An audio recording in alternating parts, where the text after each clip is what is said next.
ಈ ಗ್ಯಾಸ್ಟ್ರಿಕ್ ಸಮಸ್ಯೆ ಇದೆ ನನಗೆ ಅಂತ ನನಗೆ ಹೆಂಗ್ ಗೊತ್ತಾಗುತ್ತೆ ಮೇಡಮ್? ಸ್ಟಮಕ್ ರಿಲೇಟೆಡ್ ಯಾವುದೇ ಪ್ರಾಬ್ಲಮ್ ಅಂದ್ರೆ ಈಗ ಎದೆ ಉರಿ ಇರ್ಬೋದು, ಹೊಟ್ಟೆ ಉರಿ ಇರ್ಬೋದು, ಹೊಟ್ಟೆ ಉಬ್ರ ಇರ್ಬೋದು, ಮಲಬದ್ಧತೆ ಇರ್ಬೋದು, ಅಥವಾ ಮೋಷನ್ ಅಲ್ಲಿ ಬ್ಲಡ್ ಹೋಗ್ತಿರ್ಬೋದು, ಅಥವಾ ಬೇದಿ ಆಗ್ತಿರ್ಬೋದು. ಇದೆಲ್ಲ ಈ ಗ್ಯಾಸ್ಟ್ರಿಕ್ ಸಮಸ್ಯೆಗಳಿಂದ ಆಗೋದು. ಸಮಟೈಮ್ಸ್ ಈ ಗ್ಯಾಸ್ಟ್ರಿಕ್ ಸಮಸ್ಯೆ ಮತ್ತೆ ಹಾರ್ಟ್ ಅಟ್ಯಾಕ್ ಸಮಸ್ಯೆಗಳು ಸಿಂಪ್ಟಮ್ ಸಿಮಿಲರ್ ಆಗಿ ಬಂದ್ಬಿಡುತ್ತೆ. ಸಡನ್ ಆಗಿ ಏನೋ ಎದೆ ನೋವು ಬರ್ತಾ ಇದೆ, ಎದೆ ಉರಿ ಬರ್ತಾ ಇದೆ, ಅಥವಾ ವಾಮಿಟಿಂಗ್ ಸೆನ್ಸೇಷನ್ ಬರ್ತಾ ಇದೆ, ತಲೆ ತಿರುಗಿದಂಗೆ ಆಗ್ತಾ ಇದೆ, ಆ ಥರ ಏನಾದರೂ ಇತ್ತು ಅಂತ ಹೇಳಂದ್ರೆ ಆಲ್ವೇಸ್ ಒಂದು cardiac evaluation is a must.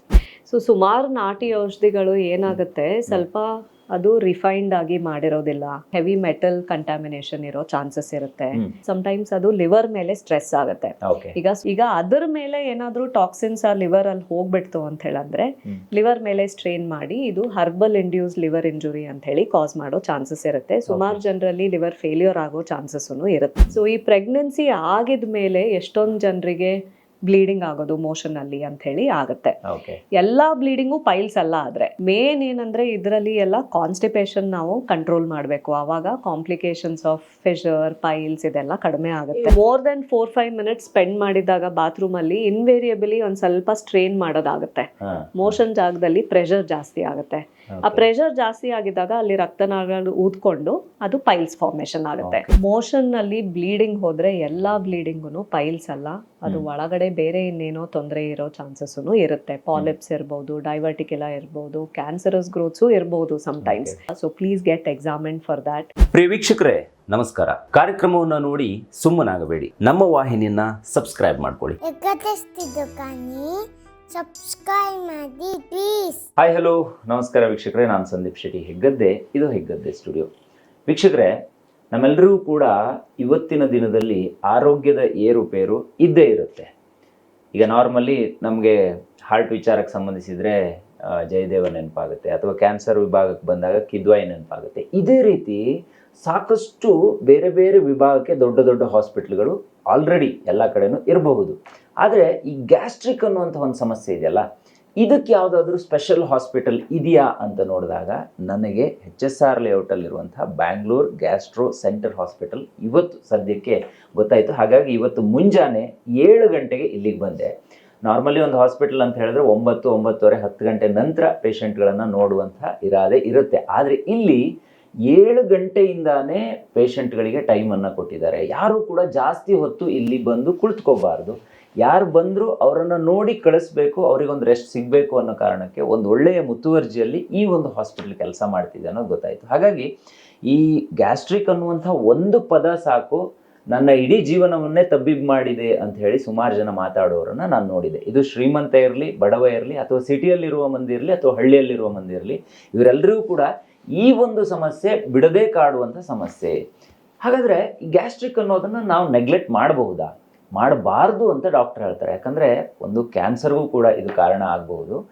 ಅದೇ ರೀತಿ ಗ್ಯಾಸ್ಟ್ರಿಕ್ ಅನ್ನುವಂಥ ಒಂದು ಸಣ್ಣ ಪದ ಆದರೂ ಕೂಡ ಕೇವಲ ಪದಕ್ಕಷ್ಟೇ ಅದು ಸೀಮಿತ ಆಗಿದ್ದರೆ ಒಳ್ಳೆಯದು. ಅದಕ್ಕಿಂತ ಜಾಸ್ತಿ ಆದರೆ ನಮ್ಮ ಆರೋಗ್ಯವನ್ನೇ ವ್ಯತ್ಯಯ ಮಾಡುವಂಥ ಒಂದು ಸಮಸ್ಯೆ ಇದರಲ್ಲಿ ಇರುತ್ತೆ ಅನ್ನೋ ಕಾರಣಕ್ಕೆ ಈ ಒಂದು ಸ್ಪೆಷಲ್ ಎಪಿಸೋಡನ್ನು ನಿಮಗೆ ಬಿತ್ತರ ಮಾಡ್ತಾ ಇದ್ದೀನಿ. ನನ್ನ ಜೊತೆಗೆ ಇಲ್ಲಿನ ಗ್ಯಾಸ್ಟ್ರೋ ಎಂಟ್ರಾಲಜಿಸ್ಟ್ ಆಗಿರುವಂಥ ಡಾಕ್ಟರ್ ತೇಜಸ್ವಿನಿ ದಂಡೆ ಅವರಿದ್ದಾರೆ.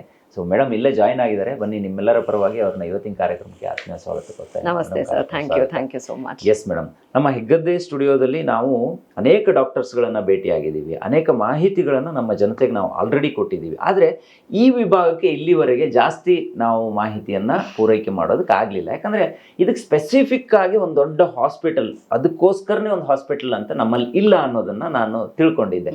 ಆದರೆ ಇವತ್ತು ಗೊತ್ತಾಯಿತು, ಗ್ಯಾಸ್ಟ್ರಿಕ್ನ ಯಾವುದೇ ಸಮಸ್ಯೆ ಇರಲಿ ಇಲ್ಲಿಗೆ ಬಂದರೆ ಕ್ಲಿಯರ್ ಆಗುತ್ತೆ. ಸರಿಸುಮಾರು 11 ಜನ ಡಾಕ್ಟರ್ಗಳು ಈ ಒಂದು ಹೋಲ್ ಬಿಲ್ಡಿಂಗ್ ಅಲ್ಲಿ ಇದ್ದಾರೆ. ಇದು ಈ ವಿಭಾಗಕ್ಕೆ ಸಂಬಂಧಿಸಿರುವಂಥ ಸ್ಪೆಷಲ್ ಹಾಸ್ಪಿಟಲ್ ಇದು. ಹಾಗಾಗಿ ಇದ್ರ ಒಳಗಡೆನೆ ಕೂತ್ಕೊಂಡು ಮಾತಾಡ್ತಾ ಇದ್ವಿ. ನಾನು ಇವತ್ತಿನ ಒಂದು ಎಪಿಸೋಡಲ್ಲಿ ಮಹಿಳೆಯರ ಬಗ್ಗೆ ಮಾತಾಡಬೇಕು ಅಂತ ಅನ್ಕೊಂತೀನಿ. ಈಗ ನಾರ್ಮಲಿ ನಮ್ಮ ತಾಯಿ ಇರ್ಬೋದು, ಅಥವಾ ನಮ್ಮ ಮನೇಲಿ ಯಾರಾದರೂ ಇದ್ದರೆ ಯಾವುದೋ ಒಂದು ಗ್ಯಾಸ್ಟ್ರಿಕ್ ಅಂತೆ, ಒಂದು ಟ್ಯಾಬ್ಲೆಟ್ ತಗೊಂಡು ಸರಿ ಹೋಗ್ಬಿಡುತ್ತೆ. ಸೊ ಕೆಲವೊಂದು ಸಮಸ್ಯೆಗಳನ್ನು ಅವರು ನಮ್ಮ ಬಳಿ ಹೇಳ್ಕೊಳ್ಳೋದೇ ಇಲ್ಲ, ಅಂದ್ರೆ ತುಂಬಾ ಮುಚ್ಚಿಡ್ತಾರೆ. ಅಲ್ಲಿ 2-3 ವಿಚಾರ ಇರ್ಬೋದು. ಒಂದು ನಾಚಿಕೆ ಅನ್ನುವಂಥ ವಿಚಾರನೂ ಇರ್ಬೋದು. ಇನ್ನೊಂದು ಮಹಿಳೆ ಕೆಲವೊಂದು ಹಳ್ಳಿಗಳಲ್ಲಿರುವವರು ತುಂಬಾ ಸಬಲೀಕರಣ ಆಗಿರೋದಿಲ್ಲ, ಅವ್ರ ಹತ್ರ ಹಣ ಇರೋದಿಲ್ಲ, ಈಗ ಎಲ್ಲೋ ಒಂದ್ ಕಡೆ ಇಲ್ಲಿವರೆಗೆ ಬರೋದಕ್ಕೆ ಕಷ್ಟ ಆಗುವಂಥ ಪರಿಸ್ಥಿತಿ ಇರುತ್ತೆ, ಈ ಥರದ್ದೆಲ್ಲ ಇರುತ್ತೆ. ಈಗ ಮಹಿಳೆಯರಲ್ಲಿ ಗ್ಯಾಸ್ಟ್ರಿಕ್ ಸಮಸ್ಯೆ ಅಂತ ಇದ್ರೆ ಯಾವ್ಯಾವ ರೀತಿ ಸಮಸ್ಯೆ ಇರುತ್ತೆ, ಅಲ್ಲಿಂದ ನಮ್ಮ ಡಿಸ್ಕಷನ್ ಪ್ರಾರಂಭ ಮಾಡೋಣ ಅನ್ಕೊಂತೀನಿ. ಅದ್ರ ಬಗ್ಗೆ ಒಂದು ಮಾಹಿತಿ ಕೊಡ್ಬೋದು. ಸರಿ.